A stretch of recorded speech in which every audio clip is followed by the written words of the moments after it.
everybody. Welcome to Breckland's Cabinet on Monday, the 1st of June.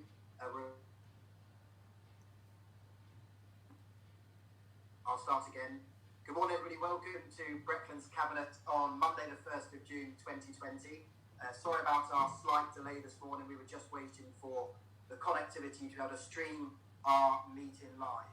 As you know, this meeting is taking place in line with the local authorities, police and crime panels, coronavirus flexibility of the local authority and police and crime panel meetings, England and Wales Regulation 2020.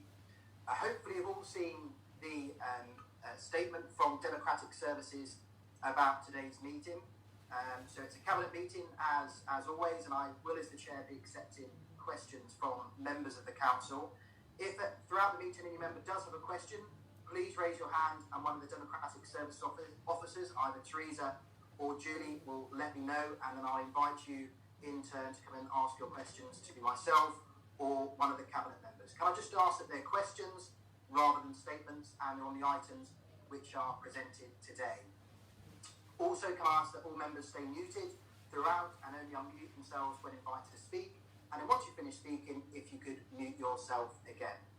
If any members of the cabinet have any declarations of interest, please make them known at an agenda item, and you'll be asked to go into the waiting room while the item's heard, and then the Democratic Services officers will let you back in again when the item has completed. And if it comes to an individual hand raised, Democratic Service officer will record that, and then just a confirmation of those who are on the committee for those final figures. I'm looking to both Julie and Therese to make sure I've boxed everything off there. Super. All right, good. We'll crack on. So, item number 1, the minutes of the previous meeting held on the 3rd of February 2020 to the cabinet members. Can I take them as a true and accurate record, please? Super. I can see all their hands, so I'll take them as a true and accurate record. Sam, Roger Attewell has put in an amendment. Councillor Attewell sent you the email. Yeah, that's fine. So we take that was from the DRM when we were in the meeting. I'm happy to take that amendment as stated in the correspondence.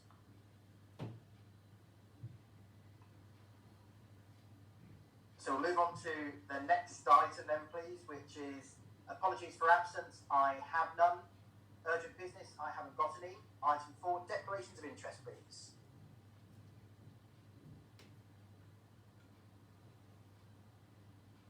Councillor Cowett, please.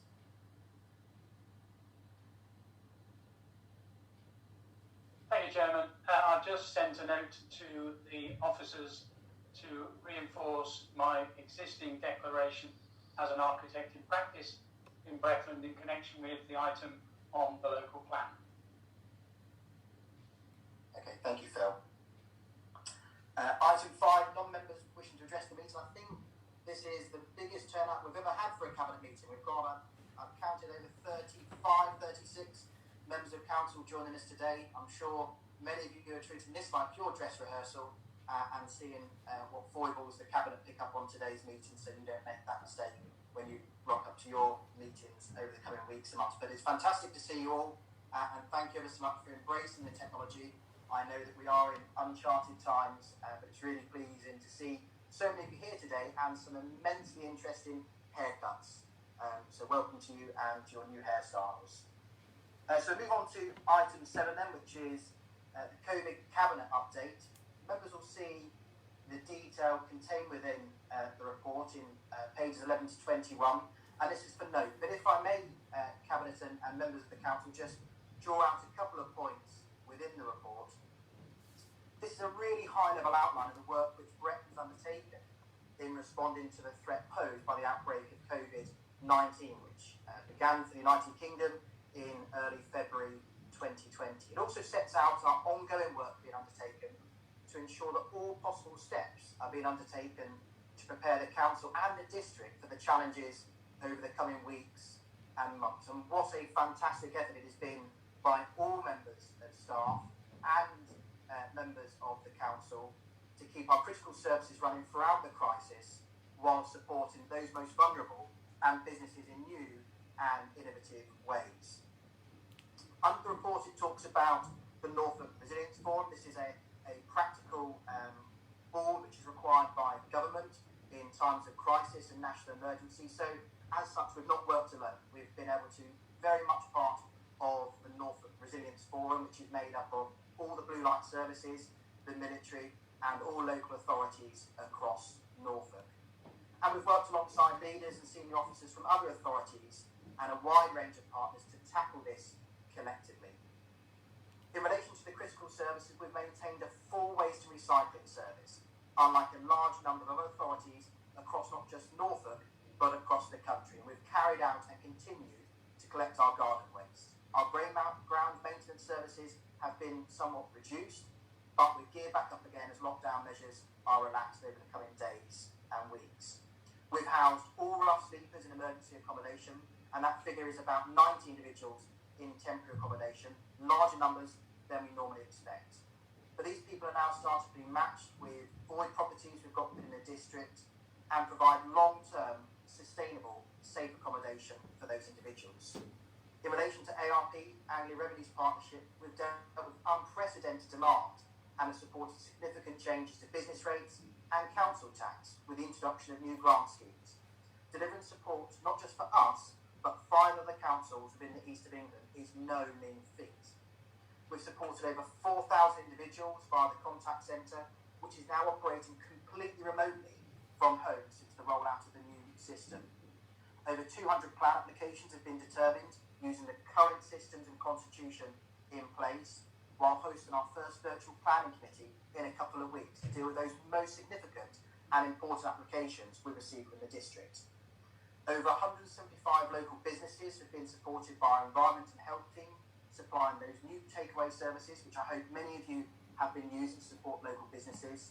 And our commercial property teams have supported our tenants, to help them through these difficult times with rental support packages. In order to maintain contact across the council, the communications team have been working fantastically hard and stepped up alongside our public messaging to make sure all our lines of communication are clear and concise and are targeted. The list goes on, and there are so many more examples, and I apologise to all those officers who have kept those critical services going.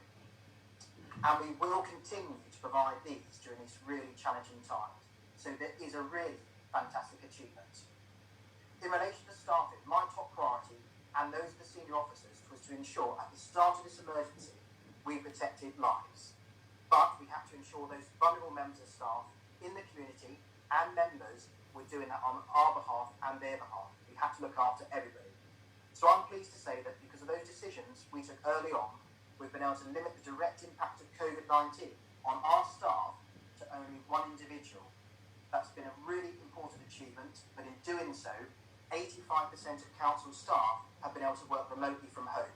To get a system in place to stand up in a couple of days for all of our staff to work remotely was no mean feat. And I'd like to give a personal thanks to the ICT team who have been working diligently since the start of the pandemic. Throughout that, we've had over 50 officers have been redeployed. That's 50 officers taken away from their normal duties, redeployed to their other responsibilities in the council to ensure that we've been picked up and delivered in that community and business support area. The redeployment of resources was overwhelming, but through the hard work of the senior management team and officers across the council, we've been able to achieve this massive accomplishment. Within democracy, I'm pleased that you as the members have been able to meet virtually today, and those in the chairman's panel have met twice over the previous weeks. And I'm thrilled at the success of that. I look forward to the rollout of further committee meetings later in June with the planning committee, and then into July with Ovian scrutiny and full council.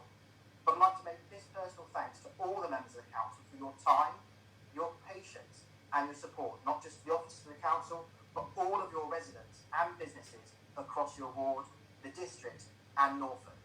And I hope that the regular briefings you receive from me have been useful. In relation to government, the government tasked us at local councils 2 core objectives during the emergency response phase.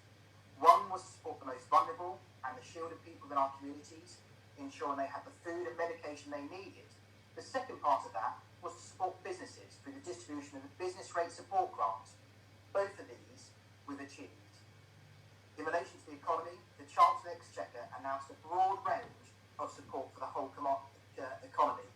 These included business rate relief, grants, funding arrangements with implications to us as the local authority. And some of these key messages have been announced to include: from May 2020, Brecon Council has got over 2,284 local businesses their grants of either £10,000 or £25,000. That's equated to over £25 million and 87% of that original grant. A further 5% or £1.5 million has been made available from government to support those local businesses who weren't eligible under that initial scheme. And Brecon Council will be launching that new discretionary grant scheme today. So please keep your eye on the website and further announcements. In relation to the vulnerability programme, as part of the countrywide effort to support the most vulnerable members of our community and those on the shielded list, Brecon has worked together with partners to ensure that we've had access to food was sufficient for those vulnerable people, supported our food banks within the district, coordinated that volunteer effort where it's required, supported local businesses who wanted to get involved, and support those communities who wanted to stand up their own projects and initiatives. And I know many members of the council today have been part of that local effort doing that final mile piece. And it's been absolutely incredible and a great honour for me as the leader of the council to hear some of those fantastic stories which each and every single one of you have been undertaken. Brecon Council has set up a distribution centre at Dereham Leisure Centre, distributing those food parcels which we received from other charities and other partners who we've identified with that need. The ongoing delivery of food parcels hasn't stopped. That's still continuing, with 50 vulnerable households each week still receiving Brecon food parcels. And the Community Resilience Hub, reporting into Gold Command at Breckland, has been undertaking those proactive calls to ensure the well-being of individuals and providing that support to them as and when required. And to date, we've made over 3,500 calls, and over the coming days and weeks, Breckland members will be involved in some of that work as well. And of course, very early on, we established the hardship fund of over £50,000 to support those individuals in need. Within the report, you've got some annexes. They talk about a temporary staffing structure, a roadmap, and then a journey line of what we'll be looking like over the coming weeks and months. And as we move into the recovery phase, that planning has already taken place in relation to those documents and the wider undertaking of the council. But our focus now needs to be on how our organisation recovers, how we reintroduce those services which have paused, how we support both staff and members to return back to the organisation when it's safe and practical to do so, make sure that we've learned from those lessons and experiences of dealing with initial COVID-19, and make sure that we've learned and gained the benefits from those new systems and new ways of working, and of course those new links with the community and businesses. But more fundamentally, how it ensures that our residents can access our services as we move forward. As I said, there is some detail in the report, but today is not the day for us to challenge where we've been.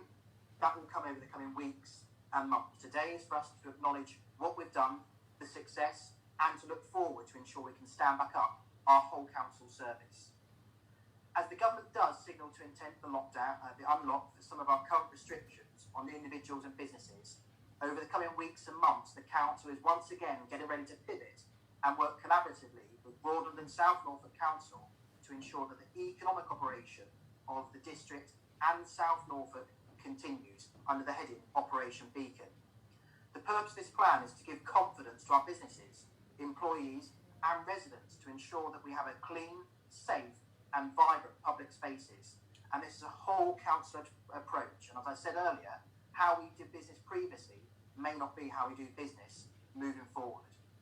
The organisation that recovers from this emergency will look and feel different to how it did prior to COVID 2020.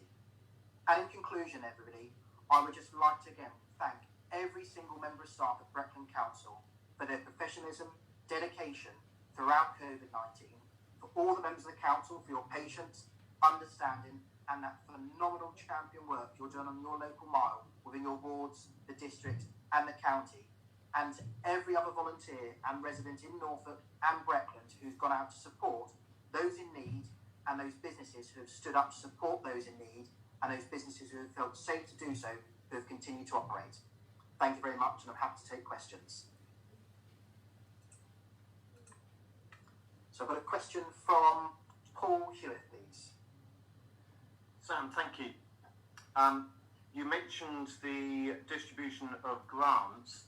Can I, through you, pass on our thanks to our officers in particular for the distribution of grants to the various community groups within the district, certainly within Shipton, Cranworth and Scarning, a number of community groups who otherwise would have really struggled, have had an absolute lifeline, and I think it's through the swift, the diligent, the effective, the efficient distribution of grant monies to those community groups that we can continue to do, as you say, in the final mile, the essential community work, the communities that we represent.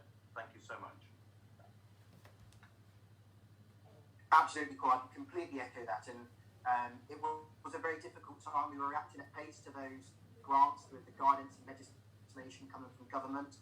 And hopefully that has made a little bit of difference for those businesses across the district.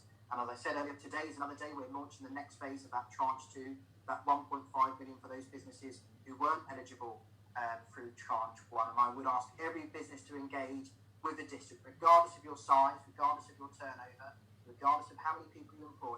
Please make contact with us so that we can keep your details on record and that we can support you not just today, but over the coming months and years ahead. Thank you, Paul. I've got Tina Cadell, please. Thank you, Sam. Yes, I wonder if you could possibly look at helping some of the charities. I don't know whether that would cover the charities within the wards. I know we have several in Watton, including the Watton Sports Centre, that didn't qualify for the grant beforehand. So I wonder if we could possibly look at helping them in any way, shape or form, or any of the other charities within the Watton ward with that money. Thank you, Sam. Thanks, Tina. Absolutely. So the tranche 2 under the guidance does allow some charitable support, and the guidance which will come out today, they will be in phase 2 within that tranche phase of any residual money which is left. I'm more than happy to pull together a little briefing note, Tina, about some of the charity funding which was announced from central government.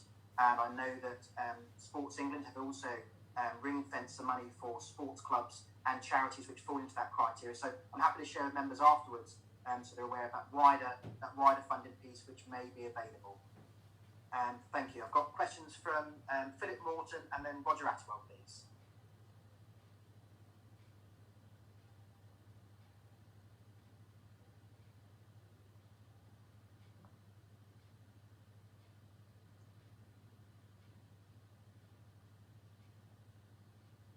Hello, sorry about that. I'd like to thank you, Sam, for all your work and the officers. What do you feel, if we are going to develop away from the lockdown, but there is a likelihood of a second peak occurring, what are the main lessons you think we've learned to keep that to a minimum? Thanks, Philip. So in relation to the lockdown and the easing of that moving forward, I think it comes back to my point earlier that as long as everyone follows the guidance from government about social distancing, taking that responsibility through the new trace and track system which got launched last Thursday and moves forward, if everyone continues to take responsibility for their actions, my hope is that we can continue to keep that R rate as low as practically possible. When it comes to the district, as I said earlier, we will do everything to ensure that our high streets and our market towns are safe places for people to operate. So that's two parts. One is to make sure that the physical infrastructure and that furniture, signage is right within the high streets, but then making sure that our environmental health officers are working with those shopkeepers and retail owners to make sure they're doing everything they can to protect not just themselves and their employees, but any residents who want to go and support and use those premises. So in relation to that for the district, we will continue to take our lead from Public Health Norfolk and wider central government. But as much as we move forward and we hear some extremely bad press over the weekend of large gatherings, I think that particularly people in Breckland and Norfolk and the wider country do care passionately about protecting themselves and each other and are adhering to the guidance which is coming out from government. Thank you. Roger, please. Thank you, Sam. First, I'd like to echo the comments that Paul made about the financial assistance for local businesses and organisations. That has worked very, very well, and please pass on my thanks to officers. In relation to COVID-19, I have two questions for you. With regards to the opening up of town centres again, can you confirm that those councillors representing our 5 market towns have been consulted on this? And also, could you confirm how much financial assistance has been provided during COVID-19 for our district's food banks? Thank you. Thanks, Tim. So I'll work backwards. I'm just looking at Rob Walker, making sure I get the figure right. For food banks, it's £10,000, and that was a share nearly 50-50 between the Deerham Food Bank and the Thetford Food Bank. As members are aware, we did allocate further funding for food banks within the district if and when was required, but sadly, due to some technicalities, those individuals weren't able to draw further funding down for what we wanted to move forward. However, there's been a really open dialogue between the officers and those food banks, and if at any point they became into hardship, that we would try and work around to ensure that their model was sustainable. In relation to the high streets and those market towns, as it stands, nothing has been consulted with board members directly beyond that which went out last Thursday. And I think the reason for me as leader of the council, Roger, is that at this moment in time, speed beats perfection. And I didn't want to set any hairs running. I felt there was little point in wasting valuable members' time in briefing them on proposals which officers at both Breckland and County had collectively pulled together, if that wasn't actually practically possible on the road and in those high streets themselves. So the initial plan was pulled together in quick order following the Prime Minister's announcement. On-street visits then were undertaken with Breckland officers and County Highways officers. That then went through the macerations of the county process to make sure that any divisional county members were consulted when it was required to do so. Once that was then taken place, and the notice went out to members last Thursday, Roger, to bring you up to date to where we are. I think the important thing to stress is that this is a moving feast, and nothing we're going to place will be permanent. So I fully expect when we get ready this week and over the coming days and weeks, that the high streets won't be perfect in relation to what it is. And I think all of us will have to work collectively with our town councils, with those businesses in the high street, with ward members, with county divisional members and officers at both district and county to get the best fit. And over the coming days and weeks, things will move around, things will change, things will be erected and then moved to make sure it's fit for purpose. But my message to Breckland officers at this time, speed beats perfection. We've got to make sure that as soon as a resident arrives in that high street, that they feel safe through the physical furniture and infrastructure we've put in place, and likewise they work with businesses at pace to make sure if they want to open, that it's safe to open. Can I just follow up on that, Sam? Was there any dialogue with the town councils? I mean, I completely get what you're saying about speed, but we were in lockdown for nearly 10 weeks, 11 weeks. So we have had time to sort of get people in the mindset of gearing up for that. I know there's been an awful lot of other stuff going on and people have went from home, and I appreciate it's not easy. But were the town councils part of that dialogue? Because conversations I've had with some of them, they feel like that they probably should have been consulted a bit more than they were about the opening, and they probably had some good ideas on how they could assist. No, so thanks for that. So town councils were consulted. Whether they felt that they were consulted at the right time, I can't comment on.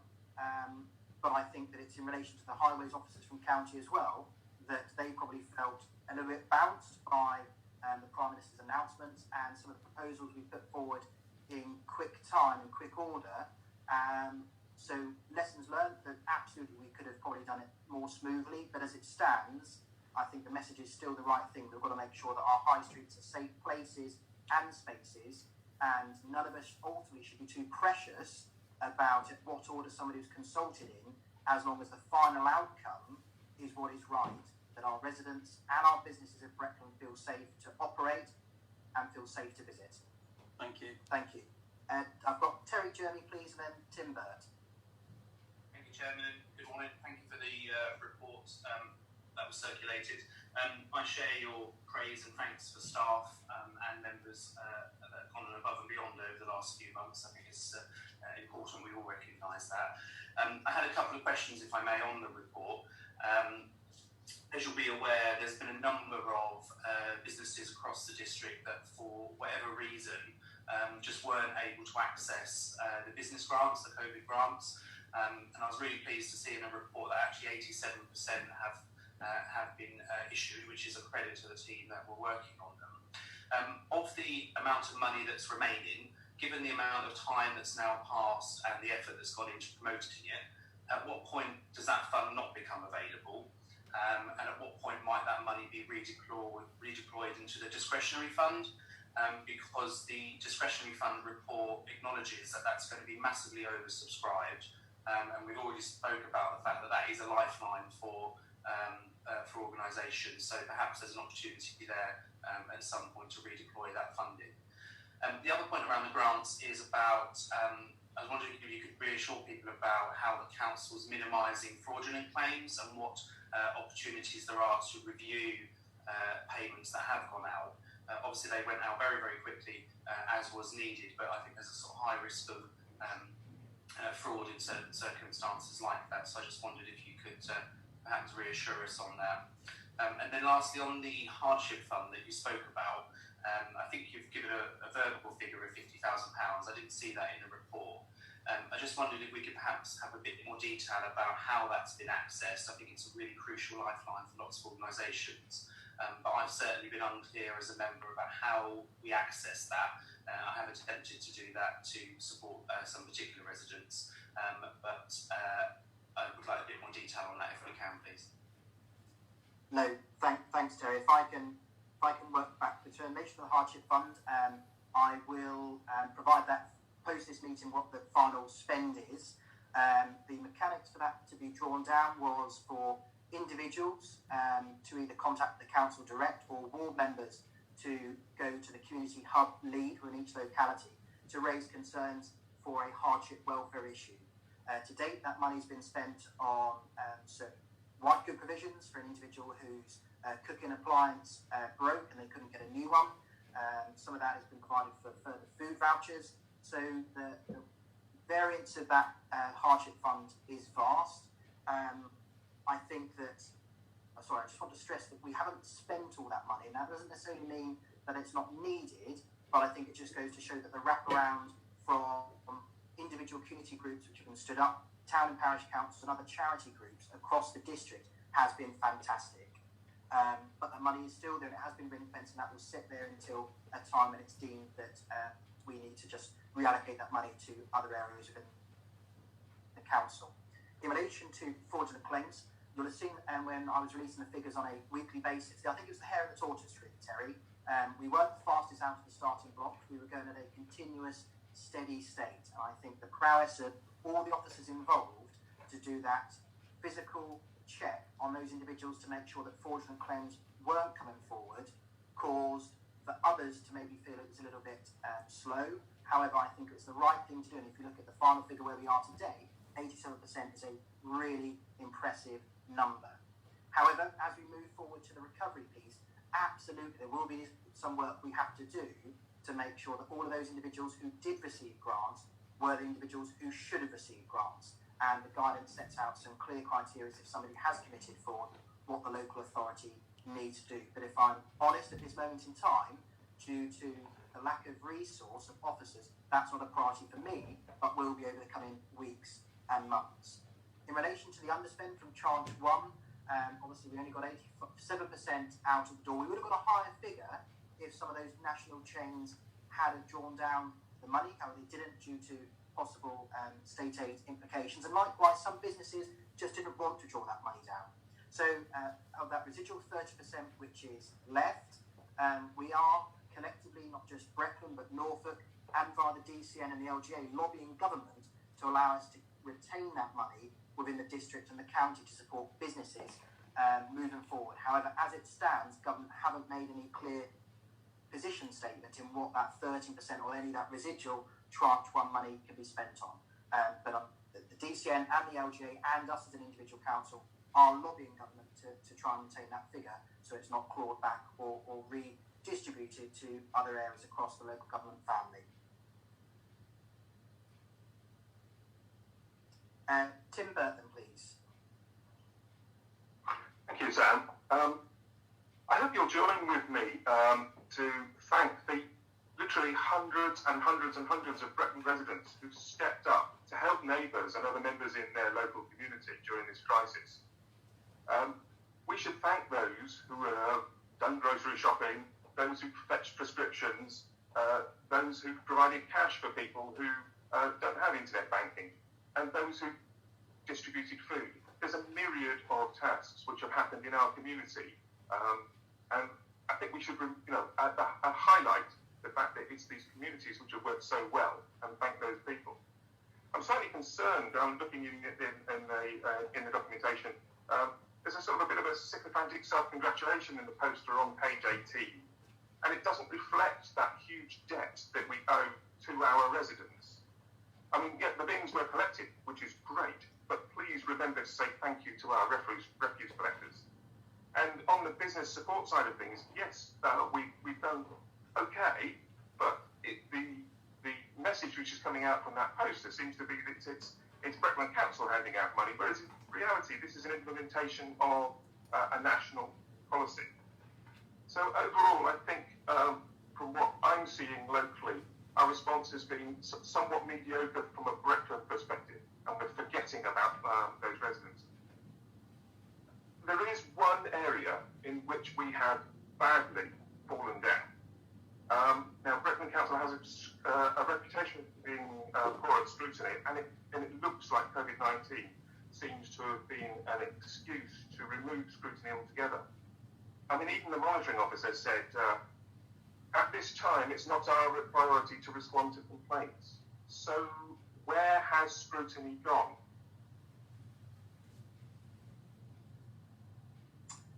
Thanks, Councillor Burton.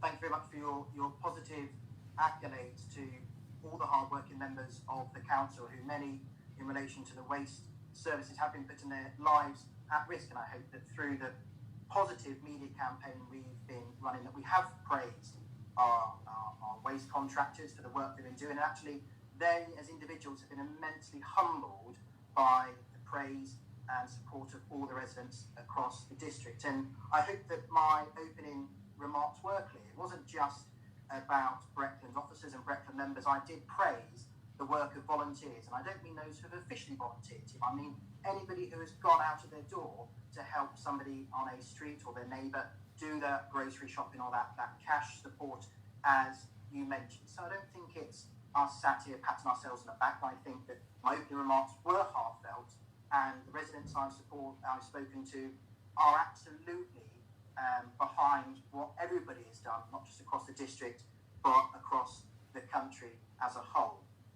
In relation to the scrutiny function hasn't at all been diluted. You know that the constitutional process for call-ins has stood up, that if at any point if a delegation was made that you weren't happy with, you had the ability to call that in through the chairman of scrutiny. That wasn't removed. Only on 2 accounts did the chairman of scrutiny waive that right for calling under emergency powers, which he can do independently, and that's his constitutional right. So I think that the scrutiny process is there. For me, as the leader of the council, I sought counsel from my cabinet. I met with them on a Monday, Wednesday and Friday before any decisions were made. But I want to stress again that at this moment in time, Councillor Burt, this isn't for us to sit here and scrutinise what occurred.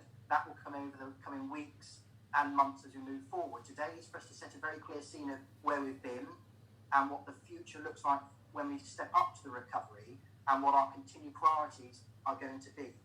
In relation, I want to just support again, is we are a very small local authority in relation to our FTR, full-time establishment for council officers. And I said earlier, we had 2 clear objectives set from government: support those most vulnerable and support businesses through the grant scheme. And the council has pivoted overnight, not just working remotely and standing up those services, not just delivering critical services, but then supporting those most vulnerable and those businesses with redeploying over 50 officers in areas they are not familiar with. So absolutely, the coming days and weeks, there will be ample opportunity for yourself and all members of the council to scrutinise what has occurred, and that is right and proper to make sure that we are fit for purpose and we learn the lessons from COVID-19. But that day is not today, Councillor Burt. Councillor Borwick, please.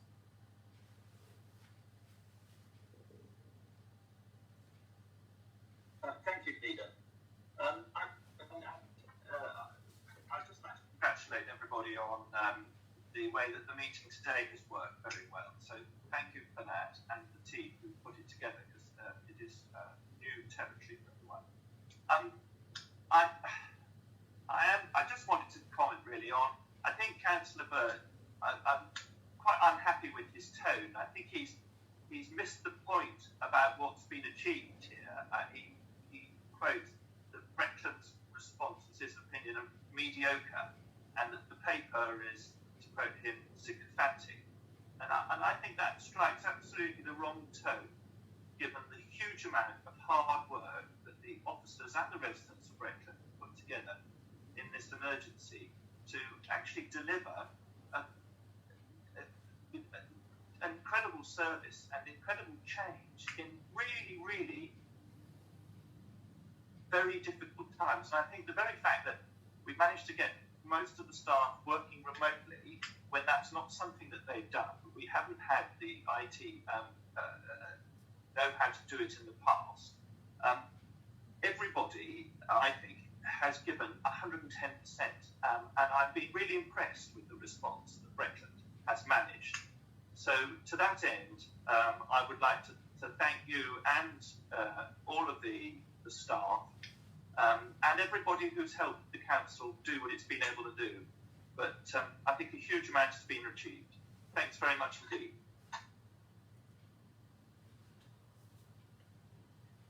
Thank you very much, Bill. I'm looking through to see if there are any more questions, and there aren't any. So if members are happy to note the report contained within item 7. Yep, super. Thank you very much indeed. Okay, so we'll move on to item 8, which is the financial implications of COVID. Councillor Cowan to present, please. Thank you, Leader. Welcome, everybody. From what you've just heard from Councillor Chapman-Allen, you will appreciate that the council's been put to significant cost and alternative ways of working, none of which, of course, had been anticipated when we produced the budget for the current financial year. It's no secret that, therefore, all councils in the country are facing an unprecedented call on resources.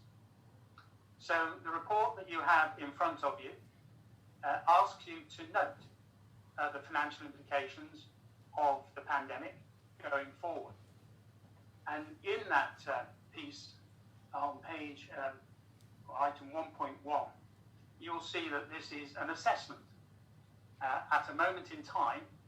And that moment in time, of course, is about 10 days ago when this report was drafted. And it gives us a picture of where we think our costs have been, where we think they may be going. And it also looks at some sensitivity analysis about our optimistic, our realistic, and our pessimistic views. But I do stress they are assessments at this moment in time. Government has, as we know, granted the various local authorities at different levels around the country funds with which to support the efforts that we've all had to put in place very quickly to deal with the COVID-19 pandemic. There is, of course, a high level of uncertainty about some of the costs because, as I've said, some of them we can clearly define, purchase of equipment, for example. Others, going forward, we don't know how long some of the costs are going to be incurred. The paper contains an Appendix A, and in that Appendix A, you will see where we anticipate our costs. And I really stress the word anticipate, and I also stress the fact that when you look at some of these figures, we have had a prudent set of finances for the last few years and going forward, thank goodness, because the impact is perhaps not as great as some local authorities are facing. But under no misapprehension, the costs that we are facing are significant. And as a consequence, we may well have to review how we take our plans forward, particularly given what the leader has just explained and outlined in relation to our market towns and what support may be needed, which hasn't yet been defined and quantified. So if we look at those figures, you will see that in the optimistic 3-month impact set of figures, we have received, and this is a constant figure through all of these, just under £1.5 million from government. Of course, we all know that 3 months isn't just optimistic, it's actually unrealistic, because the COVID-19 virus implications will continue beyond today. There is no doubt about that. But as we look at the figures today, you will see that we have costed just under £900,000 directly to the COVID-19 pandemic. Bear in mind as well that we are losing income.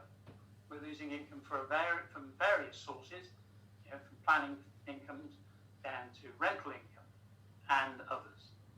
So we have at the moment a negative figure of £727,000 is what we anticipate at the time this report was written. So that theoretically says that if we've only had to spend 900,000 and we've had 1.5 million from central government to support us, there is a surplus. However, we know that isn't the case. So if we take a realistic view, you will see again that these are anticipated figures and they will change. That the costs are likely to be 1.25 million at least, against the same figure of just under 1.5 million that government has supplied us with. Taking into account our lost income, the impact to the council is a shade under £3 million. I'd rather we didn't look at the pessimistic view, because frankly, that's a bit of blue sky thinking. It's looking much further into the future, but you can see the implications if we do not take seriously some of the measures that the leader has outlined in maintaining social distancing for all our residents in our market towns, for people to act sensibly, with common sense and responsibly. If that doesn't happen and we end up with another peak and another peak and another peak, then you can see the serious implications that we may, as a council, be facing. And that's why I'd rather we didn't contemplate the pessimistic. I think we all have a duty, and as we've heard, the volunteers throughout the district, our council officers, the key workers, those who live in our district but work elsewhere, they have all worked hard to ensure that the implications of the pessimistic view should not be felt. So how are we going to pay for some of this? Well, at the moment, you can see there on page 25 of the report, we do have some emergency reserves which are unallocated. But of course, we all know that what we don't do is strip the cupboard bare of our reserves, because once the family silver has been sold off, we can't get it back. So with that in mind, we are going to move forward with a new budget contemplation, and that will be happening in the next 4 to 6 weeks. We'll start that ball rolling. So by the time we get to our July cabinet, I would hope that we will be able to provide more accurate and realistic figures as to how the costs have impacted on the council and where we might be able to find ways of filling those gaps going forward. I think at this stage that's probably sufficient, but obviously if anyone has any questions, I'll do my best to answer them, and somewhere amongst the 40 odd people in this meeting, we've got Alison Chubbuck, who is, as we know, the keeper of the financial purse strings when it comes to detail. Thank you. Thank you, Phil. Has anyone any questions for Phil in relation to the report at item 8? Roger Was that- Apple. I've got Terry Jerby first, please. Thank you, Chairman, and thank you, Phil, for the report. Just firstly, really, I think it's probably a presentational issue for me, maybe. Appendix A, where it lists the assumptions used to forecast lost income. Obviously, it's helpful there to have it in percentages, but I think it'd be really helpful to have actually the cash equivalent as well, because a 50% impact on one of those things actually isn't that much compared to a 10% decrease in something else, for example. I just think visually we need to see what the financial hit is rather than just the percentages. So perhaps if we had that table with financial amounts as well, that'd be really useful. Just a couple of other points. Section 1.4 of the report talks about in-year savings and review of the capital budget. I appreciate you're going to come back to Cabinet in July with some more information. I just wonder how members can contribute to this process moving forward over the year. You might want to comment on that. I've been really conscious over the last few months that there's a number of new members in my group that are still really finding their feet normally, let alone everything else that's going on. And I'm sure that's the case for you too. I think people want to be involved and want to assist and sort of help, and that could be one way that we could actually work together to help review opportunities. And then just lastly, obviously the financial plan assumed a maximum possible council tax increase over the next few years. Are there any sort of murmurs from government about possibly lifting the cap on council tax increases moving forward? Thank you. In reverse order, I am not aware of any proposals from central government to do that in relation to the council tax cap. That may not be the case going forward, but I'm sure central government will be looking and listening to the LGA and others who will be putting forward cases for additional funding in one form or another. But at the moment, we've had to assume what we know, and what we know is that there is a cap. As far as the budget proposals are concerned, clearly you will have seen from the leaders' report that our new structure for the recovery phase of the council is fundamentally different from that which we've been used to. And it's going to take a little while, I believe, for all of us to get to grips with that. Officers have been working behind the scenes pretty diligently, I have to say, to try and draw together our place-based member teams, because some of our officer corps are obviously in another place at the moment for obvious reasons. And going forward, we will be engaging with all of the various holders of the portfolios and the teams underneath whom you can see on that chart to try and drive it forward. That doesn't mean, of course, that members, the wider membership of the council, should not have a role to play. Far from it. And I would expect, given the unprecedented times that we're facing, that people will actually step up and take that role very seriously. I know in the past budgets have been almost a black art, and spreadsheet after spreadsheet after spreadsheet of figures for an awful lot of members have been quite meaningless because, frankly, local authority finances are not the same as running your own business or your own household accounts. They're quite different. This is perhaps an opportunity for wider member engagement in understanding how our budgets get put together, and I welcome that suggestion, Terry. I think that's a very good point. Finally, on the table, there are figures behind those percentages. It was a fine line, really, as to how much information we could put into the report, but I can certainly get those sent to you. If Alison's looking somewhere, she knows, because she's sent the copy to me.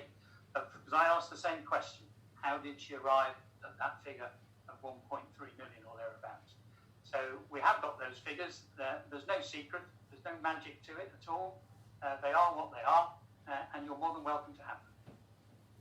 Thanks, Phil. Thanks, Terry. I've got Councillor Atwell and then Cabinet Member Councillor Paul Hewitt, please.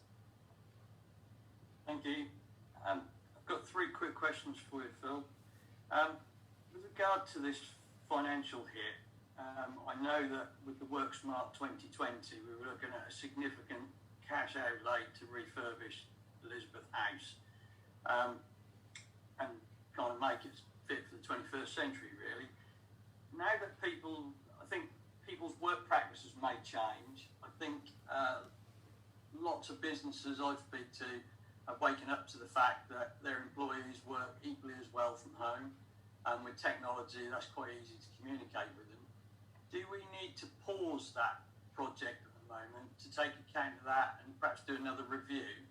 And is it, in your view, prudent to be spending that amount of money at the moment, bearing in mind we're looking at some quite scary numbers? And also, I did raise this at the February Cabinet meeting about the waste contract. As you'll know, there's significant funding put aside for the purchase of the waste vehicles. And I did ask the question at the time, what is the reason for not borrowing that money? I was told it was cheaper to use the reserve fund than it is to borrow. But bearing in mind we're looking at a significant hole here in our finances, is that something that could be reviewed now?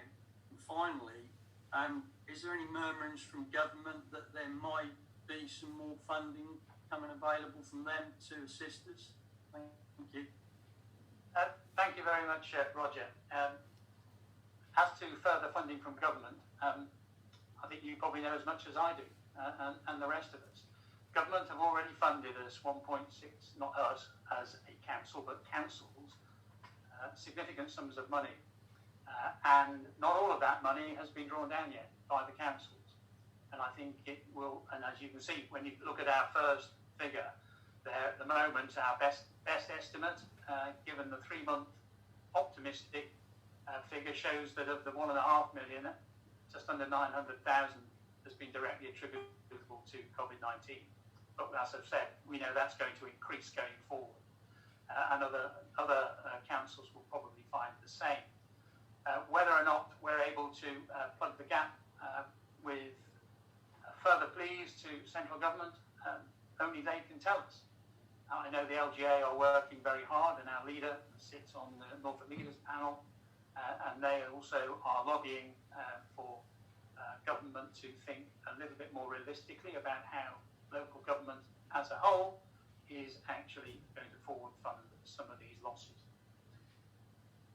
As far as the waste contract is concerned, I'm probably not the best person to answer that one, as the contract has now been let. So if I may, I will pass on that particular one. As far as WorkSmart 2020 and Elizabeth House is concerned, yes, you're quite right. Working from home has become relatively easy given the technology. But I would venture to suggest that whilst a lot of staff members are finding it simple to use technology, actually working from home, if you've got a young family and you don't actually have an office in which you can work and put yourself aside, you've got to homeschool your children, working from home is not necessarily the panacea that perhaps it might seem at first glance. I'm very lucky I have a home office. I know other members of council also have a home office. We can shut ourselves away. But if you're working on your dining room table or kitchen table and you've got the 3 or 4-year-old running around, actually working from home can be quite stressful. So yes, you're quite right. We were planning to do an awful lot of things with WorkSmart 2020. Remember as well that a lot of the things we were going to be doing, we probably can't do. Hot desking, for example, is going to be quite challenging given the problems of the pandemic. Social distancing and locations of desks, all of these things are going to need to be reviewed. So the question you had, are we going to review it? I suspect the answer is yes, because we have to review how we do business in the office at Elizabeth House going forward. And that doesn't necessarily mean throwing 2020 out. It actually means reviewing the building as a whole. We have a huge responsibility to both our officers and members who visit the building, but also the public who visit the building too. So I wouldn't necessarily say WorkSmart 2020 going forward is going to be the way we will go forward. But again, that's for others to determine, and we have other cabinet members who have been involved in that. From a financial point of view, I'll be very interested to see what the proposals are. Thank you. Lovely. And just to come on the back of that, for all members across the council, as I said earlier, for that recovery piece, how the council looks, feels and operates post-COVID will be very different. And the financial picture which Councillor Cowan has painted today will determine what that looks like in some of our regards, some of the already committed programmes, as highlighted in that, whether they continue, whether they slip right a little bit further across the piece. So it's not just about the WorkSmart and our waste provision and how we were going to finance the waste receptacle trucks, Roger. I think it's everything across the council. So as Councillor Cowan said, he's absolutely going to try and get as much member involvement as possible in relation to the financial position. But as a council as a whole, what we set ourselves under the corporate plan from 2019, and again when we refreshed it, will look different over the coming months and years to make sure that we are sustainable and that we're delivering all the critical services for our residents and businesses, and that we as a district are fit for purpose moving forward. Councillor Hewitt, please. Just briefly, Sam, I mean, just pick up on what Councillor Jeremy and Councillor Ashall have both been saying, and Phil's response. One take on looking at some of the data involved in this report is to despair, and we can say this is a bit of a disaster. I say actually that this is really an exercise in attitude, in the art of what is possible now, and actually the way ahead, without doubt, and both Councillors Jeremy and Ashall have picked up on this, is that this is now an era of collaboration. We can deliver on this. We have the right staff, we have the right officers, we have the right attitude, we have the right resilience. We've proved over the last 10 weeks that what WorkSmart 2020 was suggesting to take place over a matter of years can be delivered. And from that perspective, I think rather than looking at this report as a measure of doom and gloom, this is a call to action. And actually we can, with the right attitude and the right focus, collaborate together to make sure that we remain a council that allows our residents and our businesses to thrive moving ahead. Thanks, Paul. Any other questions from cabinet members? Councillor Cowan, do you want to move the report? Yeah, it's moved for noting, Chairman. All members content to note the report? Super, thank you very much. We'll move on to item 9, which is Bretton Sustainable Strategy with Councillor Ian Sherwood, please. Thank you, Leader.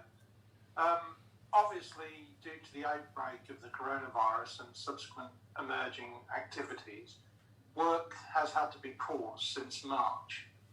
It's fair to say that COVID-19 has changed the way that many of our residents view the world. This will include their views on their local environment and climate change, particularly on issues such as air quality. This will require some rethinking of what our potential approach might be. At present, the most effective way of picking this work up is to ensure that it is considered as part of the Council's work on recovery. Given that there's still a lot of uncertainty around restarting the economy and its impact, it's difficult to truly know at this point if positive impacts on the environment, such as reduced nitrogen dioxide levels, will remain once industry restarts in earnest. In addition, given the guidance around social distancing is to avoid public transport, we are likely to see greater usage of cars. So at this point, some of this is a watching brief to understand the impacts over the next few months.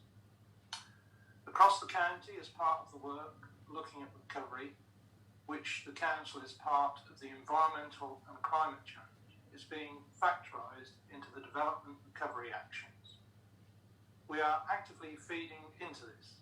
The Norfolk-wide Climate Change Partnership Working Group is being reconvened on the 20th of July, and this will look at collective partnership actions across Norfolk.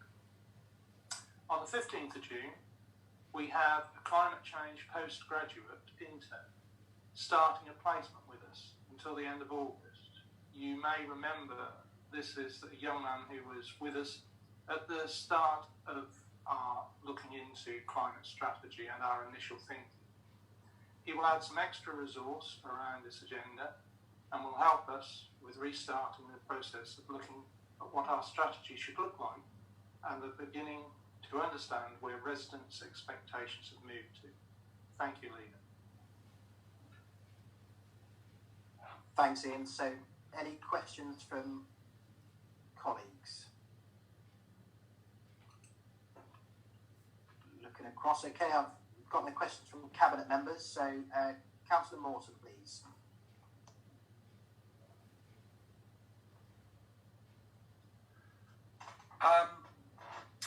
I feel slightly disappointed. I understand that COVID crisis has dominated everything that's happened, but previously we'd committed in February to hold an all-members session on sustainability, which I may well have missed. I was away during that period, but I've seen no record of it.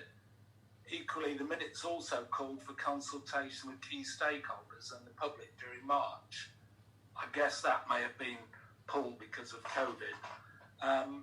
But really, I think the response to COVID crisis has shown what we can do if we take something seriously and get a consensus. And I'd like to think that climate change longer term is probably even more threatening than COVID. And we need to put more stress, sort of resources and urgency behind this. So can we devote more resources rather than just an intern for a short period? Thank you, Councillor Morton. If I may answer that, Leader? I'll take Yes, please do. Thank you. I'll take the silence as a yes. I'm with you 100% on this, Councillor Morton. As you know, climate strategy is a passion of mine, and I care really about the subject matter very, very much. I can understand your disappointment, and I think COVID-19 has set back many projects across the country and locally. But I don't want you to be disappointed, because look at what we have achieved. It's been delayed by 3 or 4 months, that's true, due to COVID, but we've allocated an initial budget. We have the university intern coming to us, and I think we will be looking at what those changes in the way people have looked at their lives will bring. And I do see it as a big opportunity, and there are things that I think we will be able to do in our towns and villages. And people, I read a report recently where 9 out of 10 people believe that COVID-19 has changed the way they look at the world and the environment. So I see it as a positive. I'm as disappointed as you that it's been delayed by those 3 or 4 months. I think it was right for the council to focus on the immediate emergency, and I think you can trust me to ensure that as soon as we can pick this up again and progress it, I certainly will. Thank you for your comments, and I look forward to working with you and other councillors. Thanks, Ian. And just to come in the back of that as well, that actually I think it's really important and opportune that if we had gone out to consult at the beginning of March, middle of March, that actually those questions which we were asking would have been very different to the questions we will now be asking the residents and businesses at Bretland post-COVID. And as Councillor Sherwood mentioned, that actually the whole world has changed and we've all got a very different outlook, and hopefully a more positive outlook on the climate and the environment. So as much as it has only been delayed by 3 or 4 months, I do acknowledge your disappointment. However, I think that time has allowed not just the residents but also members and officers to work out how we can re-engage in that process and get some real tangible outcomes for the benefit of everybody in the district moving forward. Any other questions or in relation to Councillor Sherwood's item? No, I can't see any other hands up. Okay, thank you. So we'll move on to item 10, please, which is Sorry, Leader, I think Peter Wilkin, Councillor Peter Wilkin, is indicating. Yes, thank you. Could I come in there, please? Yep. Ian's aware, and members from 2015, are aware that we did have a public consultation on air quality, and Brecon had to put a report through to DEFRA. It was resulted in 22 questions to the public, and as Ian's indicated, we obviously would be now, after this, would be obviously ideal, because we would be asking more different questions, but we have got that piece of work to pick up and transform, if you like, going forward. It has been proved as well, obviously, that carbon dioxide has been reduced because of less traffic. So that really is massive evidence that we already knew that obviously air quality is significant with traffic movement. So that's other things we can pick up and from the last report to add to anything going forward. Thank you. Thanks, Nick. I think that was more of a comment than a question for you, Ian, so thanks for that, Peter. So we'll move on to item 10, which is Brecon Community Funded Application. Councillor Mark Robertson, please. Thank you, Peter, and good morning to all my colleagues. It's good to see you all looking safe and well. I just want to give an update of our response, particularly to the COVID-19 situation.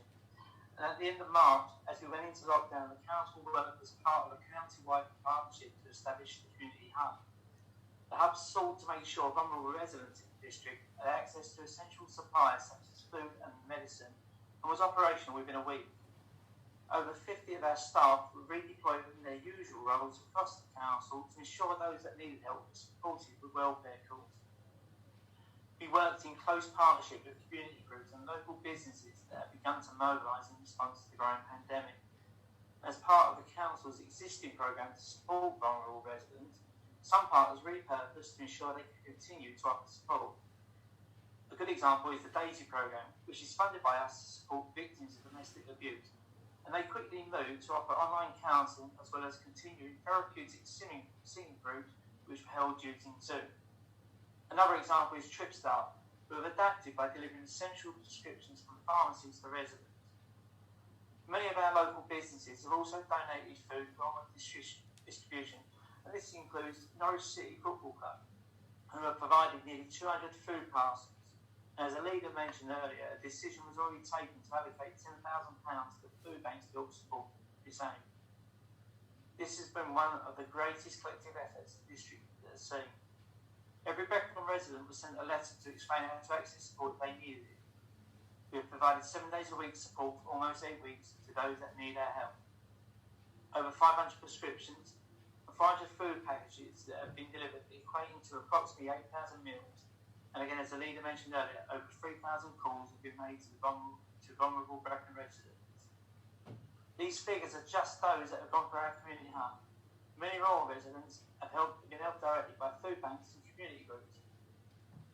We have sought to support the community where possible, including awarding a £5,000 grant to the Norfolk Accident Rescue Service, which will help continue its vital work in supporting the emergency service and saving lives in our community.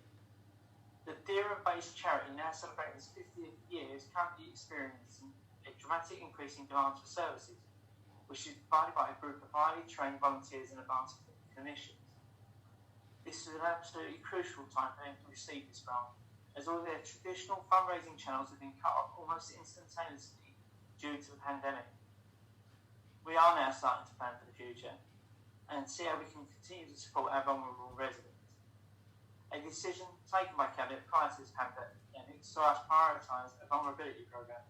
This covered 4 main themes: county lines, social isolation and loneliness, domestic abuse and mental health. A number of these significant issues have been exasperated by the current pandemic to make the programme more important than ever. We are continuing to monitor those who contact us in need of help, and we're putting plans in place to ensure we can help those in need. Another way in which we have reacted to the current situation is to give frontline officers the ability to help those in a position of hardship due to the pandemic. And a local hardship scheme was developed. The area scheme was to provide short-term financial support.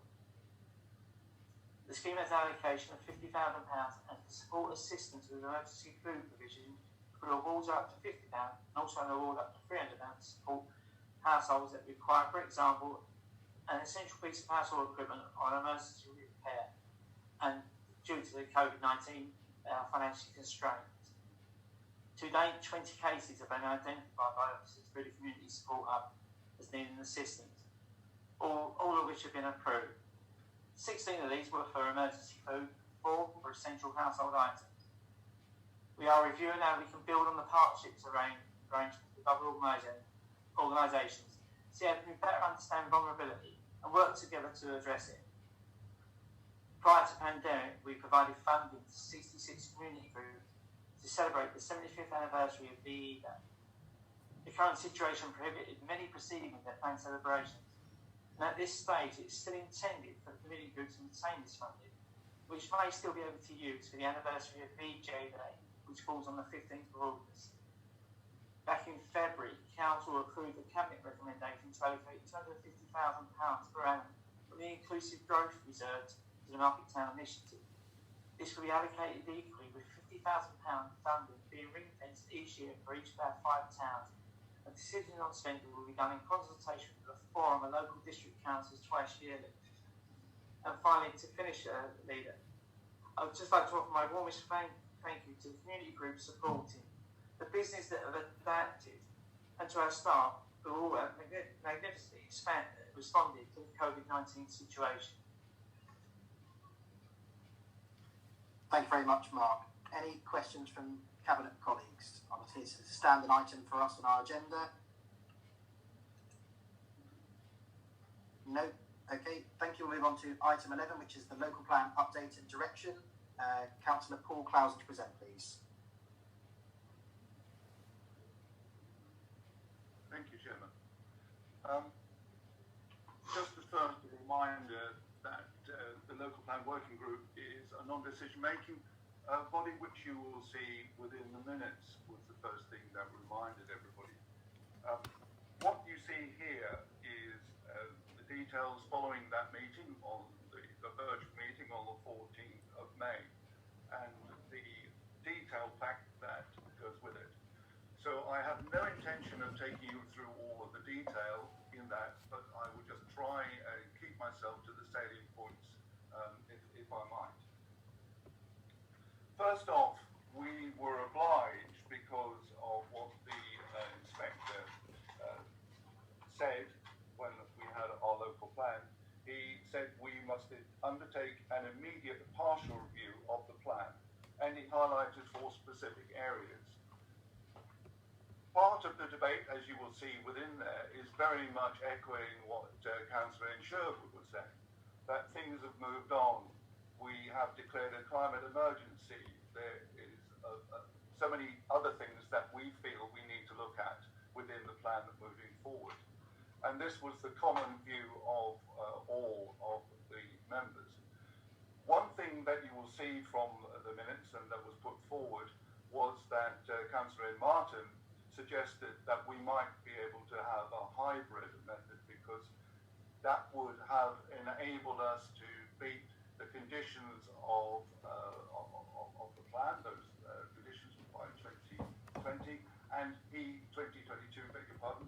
And the conclusion there was definitely enhanced our brains, shall I say, what made our minds up for us was that Pim said that if we took the route of the hybrid method, they didn't think that we would have a sound plan and we would have to go for a full review anyway. So the long and the short of all of that is that we are recommending here that the council goes for a full review. And on page 27 of the agenda, you will see that there are 5 recommendations. The 4 are very much to do with the local plan, and the 5th is requesting that the leader writes to the Minister for Housing, asking for him to have a very close look at our rationale for wanting to do a full plan and not a partial plan. Because as you will see from the evidence within within there, and in my own comments, that the only thing that the 5-year housing land supply is achieving is allowing developers to land bank. So Chairman, that in essence is why we're wanting to go for a full review. The other thing that I would apologise to all members for was that the only members that were able to be invited to our virtual meeting on the 14th of May were the planning members. And that was because they were the first rollout of Zoom, because they were because the chairman's panel demanded that they were. So apologies to all members that they weren't invited, but going forward, we want all members to be invited to our panel, albeit probably virtually going forward. So, Chairman, happy to propose the resolutions on page 27 en bloc, but in the meantime, if anybody has any questions, happy to take them. And if there are any technical questions, Simon Wood is in attendance. Okay, thank you, Paul. I've got Councillor Hewitt and then Councillor Banbridge, please. Thank you, Chair. Paul, would you agree with me that although in some ways there is some frustration about needing to make a review so soon after the adoption of our local plan, in many ways this has to be seen as an opportunity. The conversations that we've had over the last hour and a half is that everything now has changed. People are working in new ways, people need to think about the district in new ways, our finance needs to be considered in a new way, a new collaborative way of thinking has to be viewed in the same way, and that must impact on the way we think about our district moving forward. The environmental concerns, the challenges about transport, everything has got to impact in terms of how we move forward, and as such, the only way we can really bring all of these things into one place has to be through a full review. Yes, thank you, Councillor Hewitt. I totally agree with that. And additionally, I would say that we needed to be part of the recovery because the rural and the urban economies will definitely have to be looked at and reviewed. And I think that ever more demands that we have a full review going forward. Thank you. I've got Councillor Banbridge next, then Councillor Burt, then Councillor Dargan. Yeah, I would just like to say thank you, Paul, for that report. And I do support you in it and the aims that you are aiming for on that. I would just like to ask one question.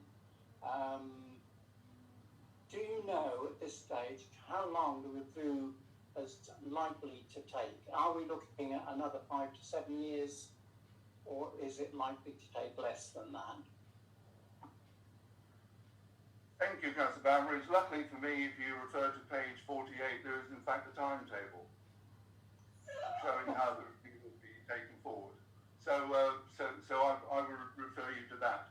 That said, in the background, government are talking about making amendments to the National Planning Policy Framework, and so if central government do things, we will obviously have to be fleet of foot and accommodate them. Thank you. I've got Councillor Burt, Councillor Dargan, Councillor Attewell, Councillor Morton, and Councillor Kittle-Morris, please.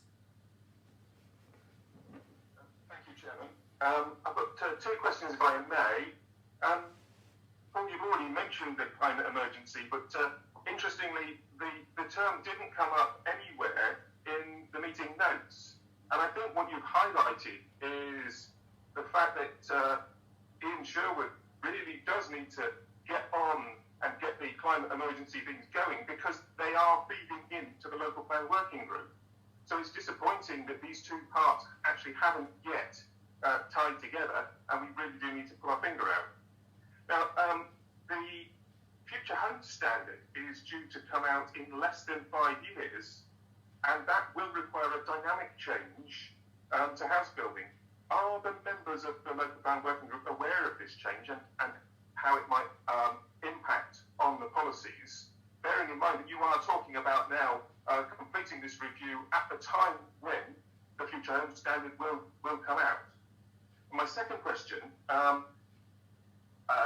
yes, I acknowledge your apology that members were not able to attend the meeting. Both Philip Morton and I requested to attend, and it does make it incredibly difficult to actually contribute if we can't even see what's going on in the meeting. And it seems difficult with Zoom. You just send an invitation, at least we would have been able to see.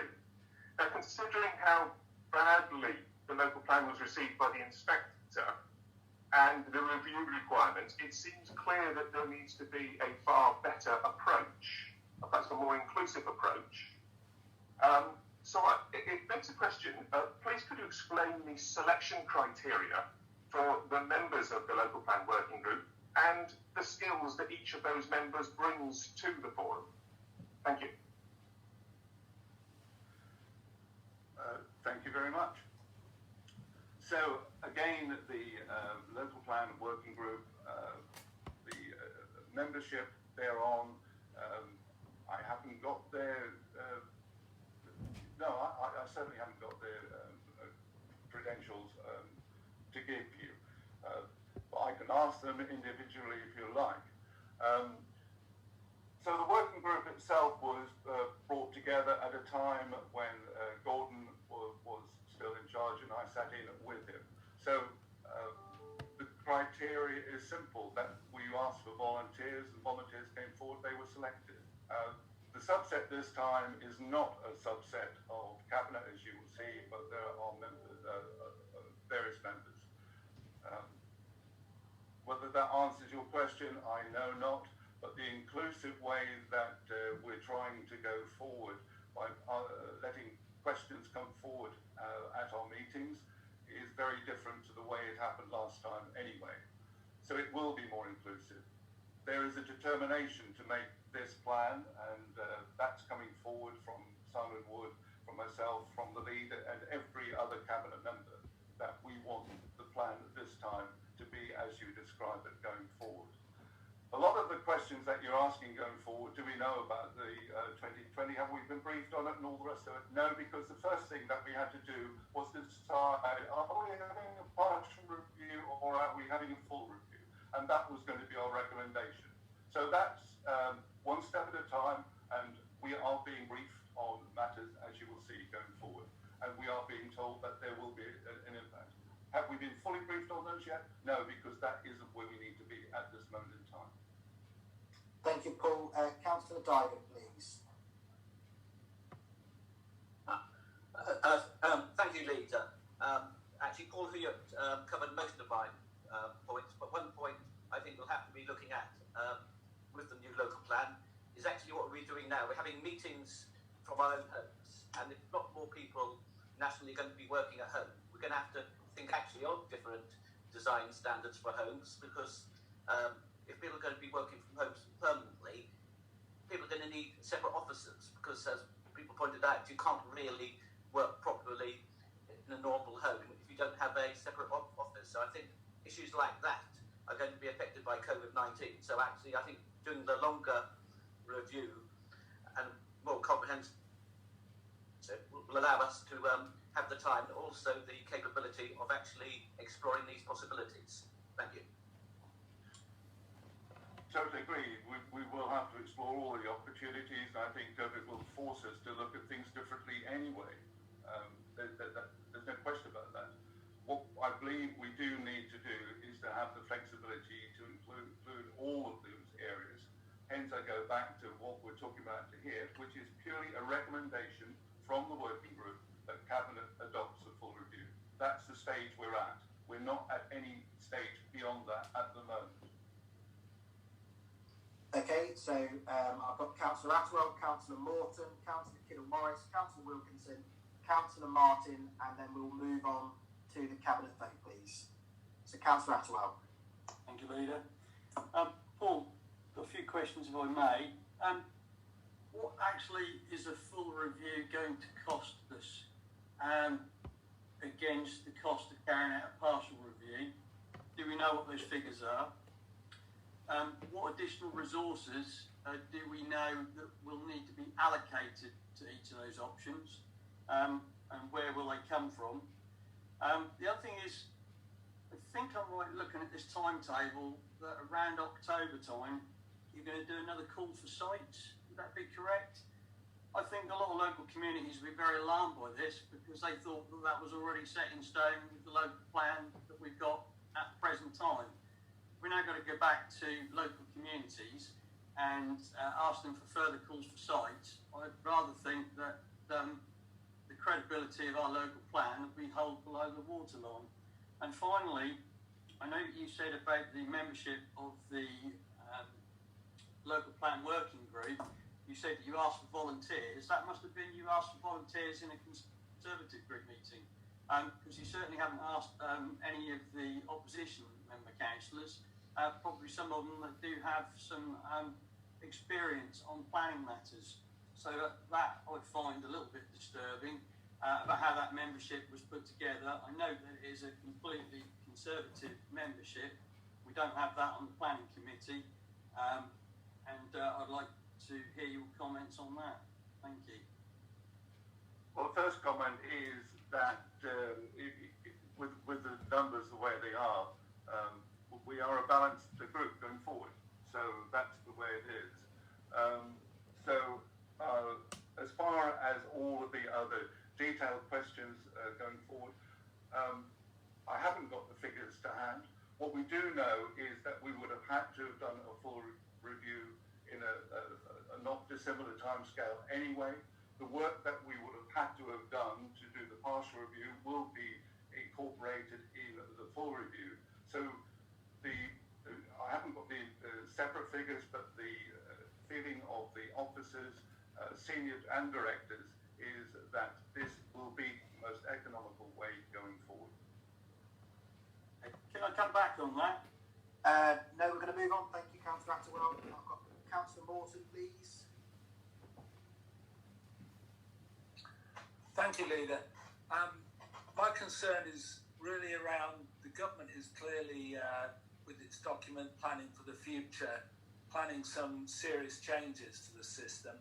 My concern is that if we go for a full review, which I principally support, how are we going to keep abreast of what developments and requirements they're going to make? We could find ourselves having done quite a bit of work and found the guidelines changed. What can we do to ensure that, or should we look at a hybrid where we go for a partial review, but with an eye on the fact that things are changing, we will need a full review to carry on from it? So the advice coming from the Director of Planning is that the full review would actually give us what you're asking for, and that the partial review would not give you what you're asking for. I hope so. Lovely, thanks. Councillor Kittle-Morris, please. Yes, thank you, Chairman. I didn't actually indicate, although I will make a comment. I mean, I think when I was formally on this council, the local plan working group was set up, I think, in 2012 or 2013, and it consisted entirely of cabinet members. So that's the way it was set up. Also, if anybody wants to look at my credentials, then they have to ask me exactly what my experience is.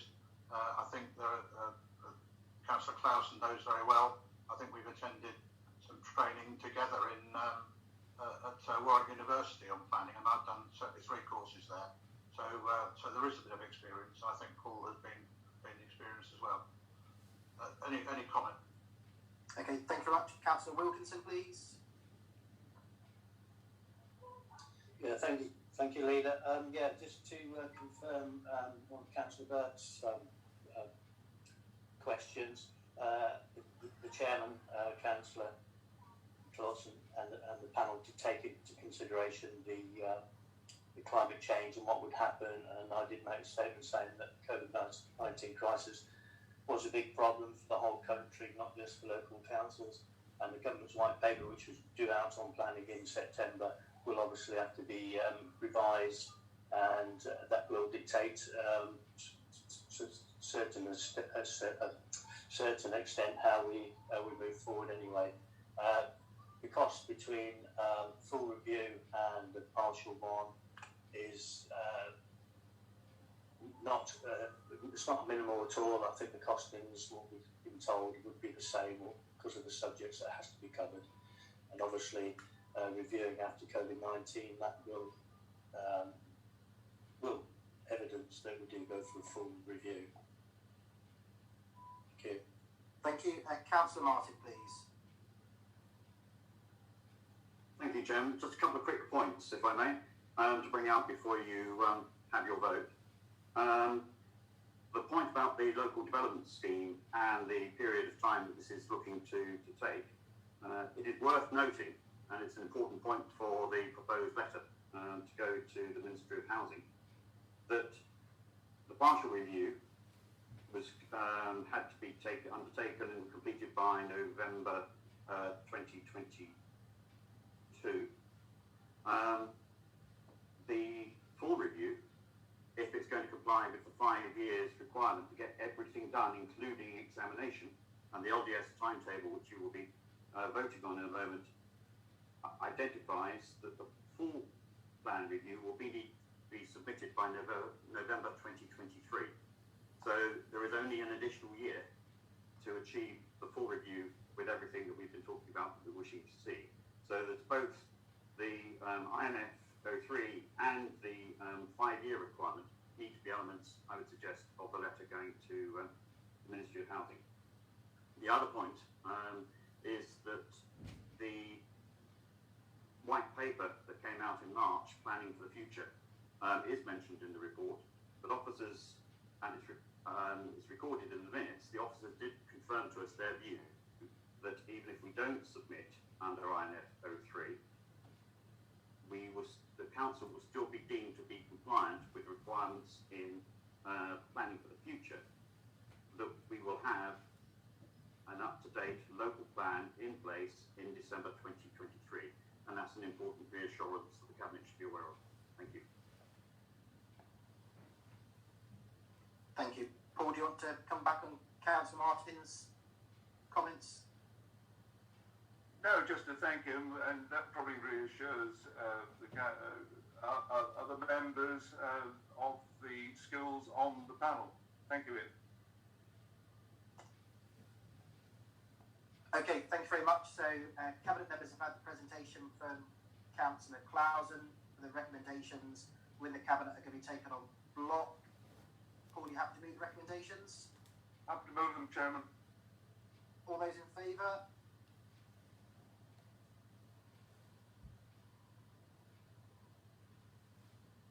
Unanimous, Julie? Yep, super. Thank you very much indeed. So that concludes our Cabinet meeting today. Thank you ever so much for everyone's time, patience, contribution, engaging and embracing with the technology. This is, as I said earlier, one of the first of many. You've got planning, which is being stood up in the end of June, and then full council over and scrutiny in July.